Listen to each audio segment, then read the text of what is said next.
जेव्हा कधी आपण मुलांसाठी काहीतरी नवीन बनवू तेव्हा मुलांना आवडल्यानंतर आणि ते पुन्हा मम्मी हेच बनवून देशील का हे म्हटल्यानंतर ना खूप आनंद होतो. असंच मी एकदा रेसिपी ट्राय केली आणि माझ्या मुलांना खायला दिली तर माझे मुलं म्हणत होते, मम्मा हीच रेसिपी पुन्हा टिफिनला देशील का? मी म्हटलं चला ट्राय करूयात. तर इथे मी टिफिनला त्यांच्यासाठी बनवते. पहिल्यांदा मी इथे 1 वाटी रवा घेतला, अर्धी वाटी मी पोहे घेतले, 4-5 बदाम घेतलेले आहेत आणि गाजर घेतलेलं आहे. पोहे आणि रवा छान मिक्सरला वाटून घ्यायचं आणि त्याच्यानंतर आपल्याला गाजरसुद्धा फिरून घ्यायचं आहे. त्याच्यानंतर आपल्याला त्या पोहे आणि रव्यामध्ये 1 चमचा दही टाकायचं आहे. नंतर गाजराचं मिश्रण टाकायचं आहे, मिक्स करायचं आहे. वाटलंच तर जास्त घट्ट वाटत असेल तर थोडंसं पाणी टाकून मिक्स करून अजून 10 ते 15 मिनटं साईडला ठेवायचे भिजण्यासाठी. 10 ते 15 मिनटानंतर मी इथे धने आणि जिरे जे आहेत ओबडधोबड वाटून घेतलेले आहेत. चिली फ्लेक्स टाकायचं, चवीप्रमाणे मीठ टाकायचं आहे, मिक्स करायचं आहे. त्याच्यानंतर आपल्याला अशा प्रकारे गोळे बनवायचे आहेत. हाताला चिकटू नये म्हणून थोडंसं हाताला तेल लावून घ्यायचं आहे.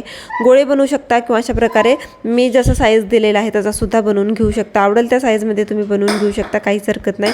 पटापट होतं, काहीच हरकत नाही आपल्याला, म्हणजे जास्त वेळ नाही लागत. त्याच्यानंतर एका प्लेटला तेल लावून घ्यायचं आहे, पूर्ण अशा प्रकारे ठेवायचं आहे. कढईमध्ये बेसला पाणी घालून घ्यायचं आहे, वरून स्टँड ठेवायचं आहे आणि 10 ते 15 मिनटं आपल्याला स्टीम करायचं आहे.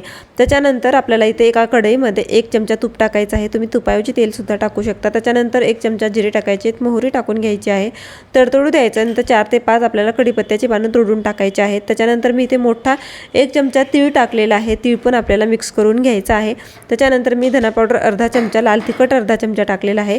जर तुमचे मुलं खूपच लहान असतील तर थोडंसं लाल मिरचं कमी करू शकता. त्याच्यानंतर आपल्याला अशा प्रकारे टाकून मिक्स करून घ्यायचं आहे, पूर्ण याला कोटिंग करून घ्यायचं आहे मसाल्यांचं. अशा प्रकारे आपली ही रेसिपी रेडी आहे. वरून मस्त कोथिंबीर टाकायची आणि सर्व करायचं आहे. तुम्ही टिफिनला देऊ शकता किंवा तुमच्यासाठी सुद्धा सकाळी नाश्त्याला बनवू शकता, मुलांना टिफिनसाठी सुद्धा बनवू शकता. इतकं सॉफ्ट होतं ना, चवीला अप्रतिम लागतं. माझ्या मुलांना तर खूप आवडलं. तुम्हीही ट्राय करा आणि माझ्या चॅनलला सबस्क्राईब करा.